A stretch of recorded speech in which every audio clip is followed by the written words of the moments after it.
Um, so what are my tips then for dealing with difficult people? So dealing with difficult people is one thing that really puzzles people, and I think partly it's because for most of us we're brought up very polite, and so when we come across difficult behaviour we find difficult, it's we haven't got the tools. So I've got a few things to share with you in terms of how to deal with difficult people. So the first one is stop calling them difficult. Because when we call people difficult, what happens is then we go into a whole mindset that we feel less capable of dealing with it. We feel less confident. It feels like a big hurdle, a big mountain to get over. Whereas perhaps what might be useful to do is just to call them interesting.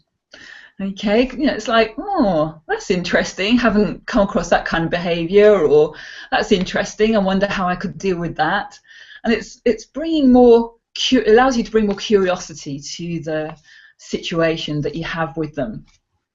One of my friends once, and I was having difficulty with a person I found difficult, and he said, "Oh, they're a GGO."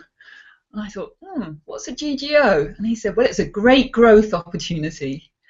And I thought, well, actually, yes, everybody who's different from us, who we find difficult, gives us an opportunity to learn some new skills so that we can deal with lots more different kinds of people and get the best out of them.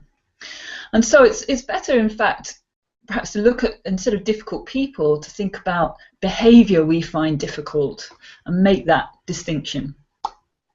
So I don't know if you've noticed, but one person's difficult behaviour is one person's easy behaviour. And often one of the reasons why we find people find behaviour difficult is because they're people who operate differently from the way we do. So, for instance, if we're very sociable and we're constantly telling people what's on our mind, and we love group interactions and all that sort of thing, one thing we find difficult may be people who like to actually have a lot of quiet, who don't say very much, who tend to listen more and don't express. And an extrovert person thinks, well, oh, what's on their mind? Are they upset? Or, and they don't really know how to deal with them. And vice versa. Sometimes an introverted person wants a bit of peace and quiet because they recharge by being on their own, and so they find extrovert behaviour difficult sometimes. So it's thinking about, okay, so is this difficult behaviour, or actually is it just different from me? And if it's different, what a couple of things. What can I do to make it easier, or what do I need to think to make it easier? And how can we manage this? So, for instance, people who are very extrovert and sociable are very good at getting things started, but they lose interest very quickly. So they have a strength about their personality, but they also have a risk. And introverted people are very good often at finishing things, seeing things through. They get down into, dive deep into something, and so they're better at finishing things. And so get those two people together and they can work really well together.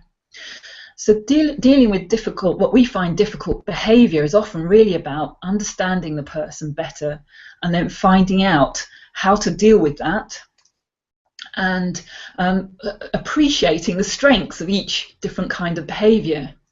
So once I was coaching a brother and sister who were in business together, and they were really, it was only their sense of duty that was keeping them working together, because it was important to continue the family business as far as they were concerned.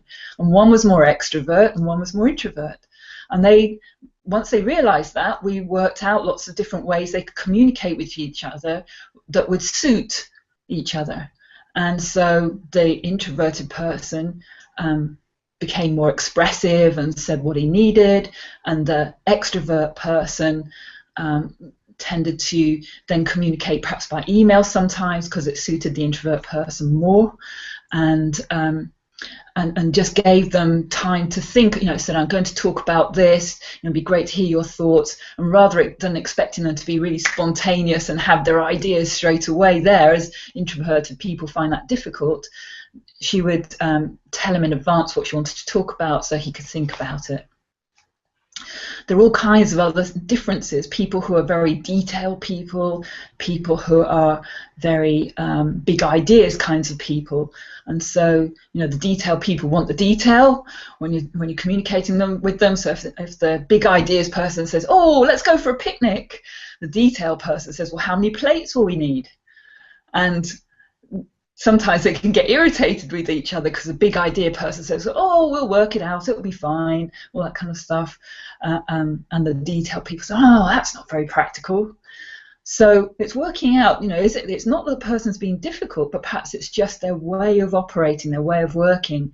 And each one of those ways can have strengths. One of the most difficult behaviors people find to handle is aggressive people. And what's important here is understanding perhaps what's underneath that aggression. It's interesting, Stephen Covey said, what we do is we tend to judge people by what they say and do and the impact on us. So if you think of us as like icebergs, then we judge people by the surface stuff, what they say and do, and the impact on us. But we tend to judge ourselves by our intentions, and our thinking and the quality of our thinking. So, for instance, somebody might give us some feedback, perhaps some critical feedback, and we feel hurt and upset with it because they're criticizing us, whereas their intention is just to help us be better. But it's hard to appreciate because that intention is the hidden part. So one way to deal with difficult behavior, first of all, is to tell people what your intention is. I'd like to ask you a question. I'd like to understand you more. I'd like to find a win-win situation here. And in the case of aggressive people, helping, saying, well, I want to understand. You seem to feel strongly about this, can start to help to calm them down because they realize they don't have to be loud, pushy, and aggressive in order to get their point heard. So it's just thinking about what's the intention under that person's behavior suddenly can help you have some ideas and make it easier to deal with them.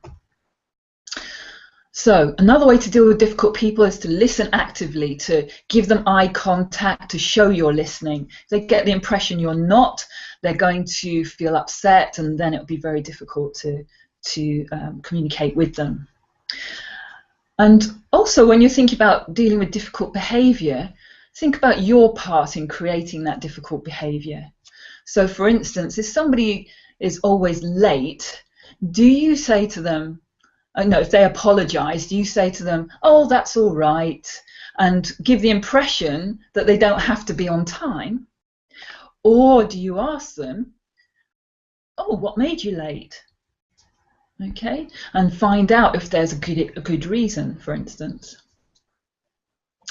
Okay, so several ways in which you can deal with difficult people. Find out a bit more about human nature and understand the strengths of those apparently difficult behaviors, and find ways to adapt to dealing with them so that you can get the best out of each other.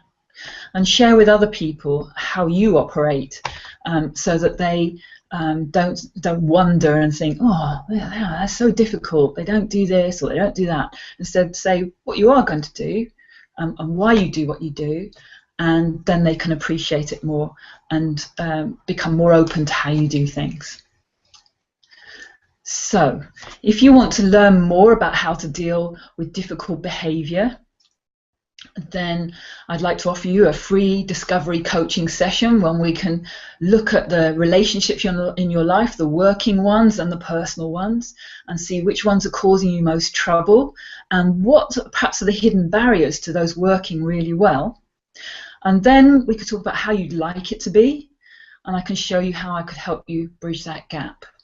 And you can find, book one of those free discovery sessions either at my website, buildingselfconfidence.co.uk, or on successfulmanagers.co.uk.